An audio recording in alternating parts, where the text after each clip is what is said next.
parts. Okay, it's also sometimes difficult to see which triangles they're talking about because you actually have triangle here and here, but then you also have this big triangle and this big triangle. Okay, so a lot of times you'll want to look at, first of all, what triangles are we trying to prove congruent, and also what parts. So the triangles may have sides or angles in common. So we've seen a lot of shared side where the triangles are just kind of shoved right next to each other. In this case, we actually might see shared angles as well, so an angle that shows up in both triangles. The best way to find the necessary parts is to redraw the triangles separately.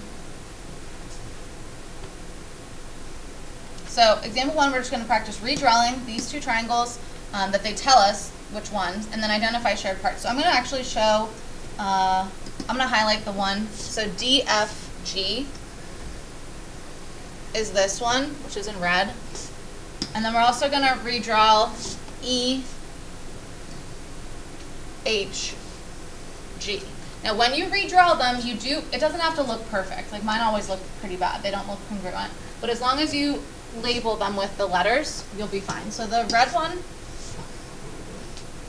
I'll redraw to be D, G, F. And then my blue one would be our G, H, E. You do want to have the letters matching up. And we're going to identify any shared parts. So what is shared or common in both triangles? Are there any segments or angles that are in common amongst both triangles? And sometimes it is easier to look at for the shared parts to look at the overlapping parts. So anything that shows up in both, like a shared side or a shared angle. Marquise? Angle G. Good. Angle G is in the blue triangle and the red triangle. So angle G would be congruent to angle G. So below where it says shared, this would be angle G. So in a proof, we could say angle G is congruent to angle G by the reflexive property. So that would be like one of our corresponding congruent parts. So just like we use a shared side. Okay, the other pair of triangles that we see are these ones. And this one is very confusing because there's a lot of triangles in this picture. There's 4 little ones. There's also like a big right triangle here, a big right triangle here. Or also you could do the upside down ones. So there's lots of triangles in the picture, and you have to kind of figure out which ones, when we get to our proof, we need. So they want us to redraw a triangle ACD.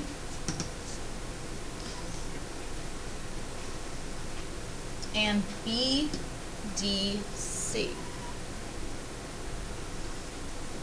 separately.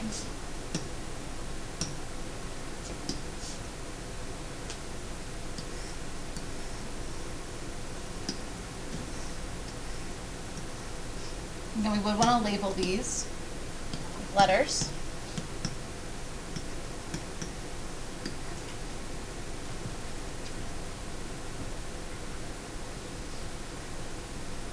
What do these triangles have shared amongst them?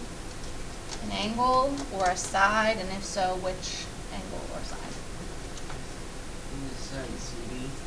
Perfect. Side CD. See how that overlaps in color right there.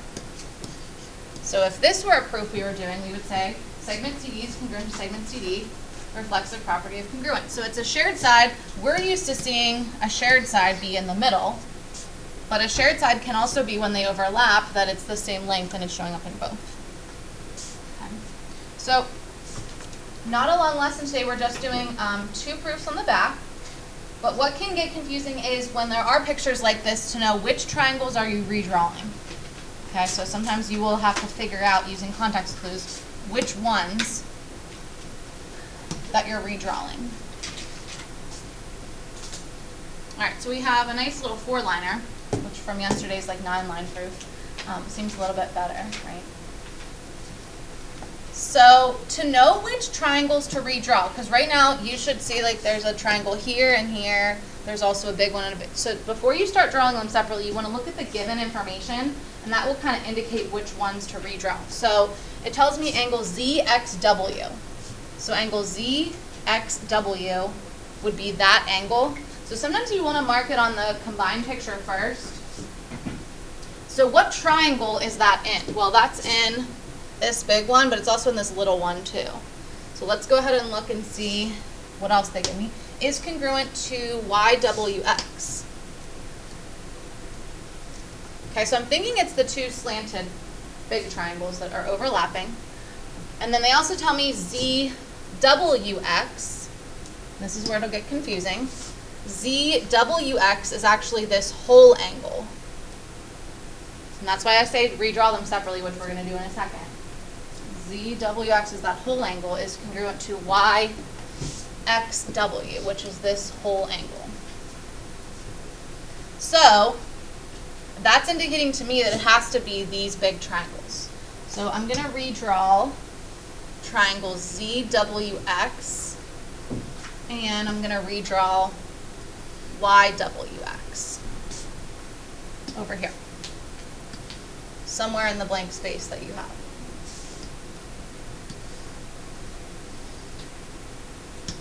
And of course put letters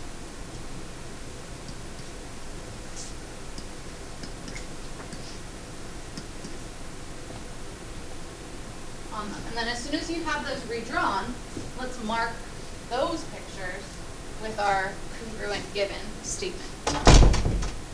Remembering that the middle letter is like where the angle goes. So angle ZXW, ZXW, be that one, is congruent to YWX, YWX, congruent to this one. And then we have also ZWX, so ZWX, the middle letter is where we put the angle marking, W, is congruent to Y. And some students that struggle with this might want to circle the middle letter. That's where you're putting the marking. YXW. So we're given two pieces of information. So we really only need a third thing, and then we should have triangle congruence. So what is shared amongst these two triangles? Segment WX. Well, it's segment WX. So in our proof, we'll write segment WX is congruent to itself, WX, using our reflexive property of congruence. And we'll mark that in our picture.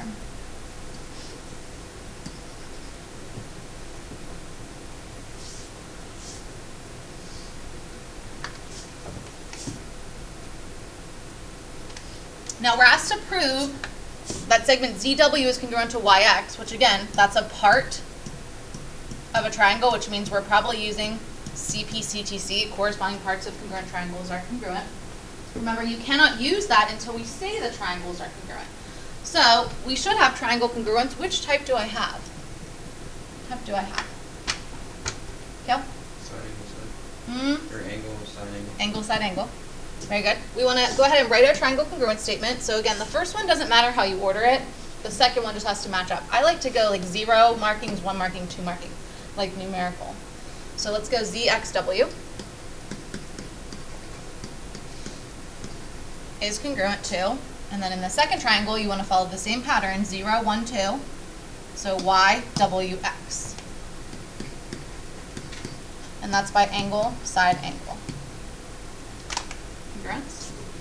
And so now that the triangles are congruent, you technically could go and mark like everything is congruent to everything if you really wanted to, because they're congruent shapes, but we just need to know this fact, which is that ZW must be congruent to YX because corresponding parts of congruent triangles are congruent. Double check, ZW is corresponding to YX because they're both on the side that has the two angle markings. The next one gets a little bit harder because we have like several pairs of overlapping triangles. You guys see how many we probably have? So again, figuring out which ones to redraw can be the hardest part. So you do kind of want to, before you start redrawing anything, you want to go to the given and kind of mark. So CA, which is this whole thing, I'm not going to mark it, I'm actually just going to like trace it. 'Cause to mark it, it's hard to tell which part you're marking. Is congruent to CE. So the triangles that we're going to redraw have to have that whole side in it. Does that make sense? It has to have CA in it. So what triangle has CA in it? Well, the big one or this one. And then CE would be showing up in this one. So those are the two triangles that I'm probably going to be redrawing. Let's double check. The next one says BC. BC would be in my red triangle, is congruent to DC, which would be in my blue triangle. So you have to kind of do a little bit of problem solving with the given to know, am I doing the small bottom triangles or am I doing the big top triangles? Okay, so those are the two I'm going to redraw.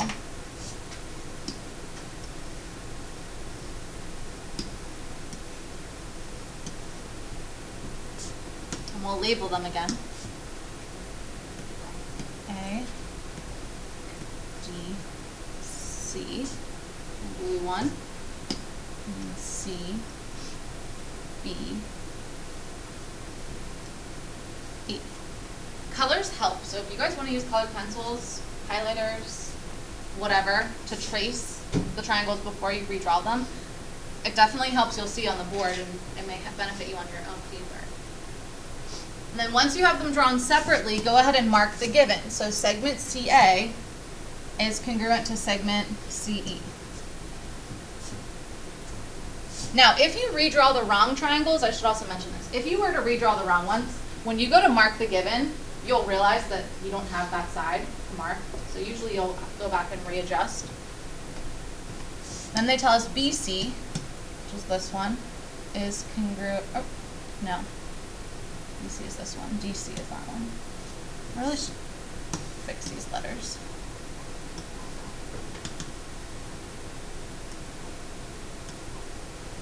So I don't screw that up. I'm trying to put all of this together. Alright, now, of course, always we want to look for things that are shared amongst the overlapping triangles. What is common in both of those triangles, Gail? Angle C. Angle C. See how it's in both of them. So that's our shared angle. So we'll mark it. Angle C has to be congruent to itself. Angle C. If you want to use 3 letters, you can, but C is the only angle that has C as a vertex. And that's a reflexive property.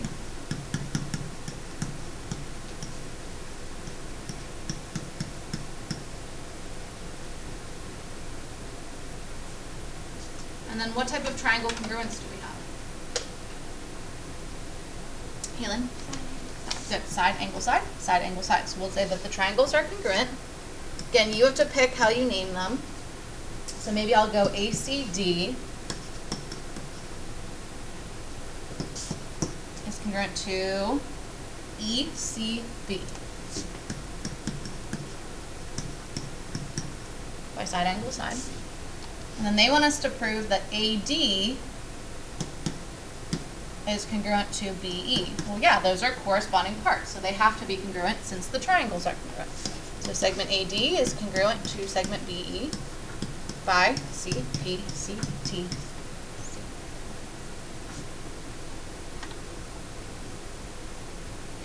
The closure asks you to sketch and label a pair of overlapping congruent triangles, and then also sketch them separately.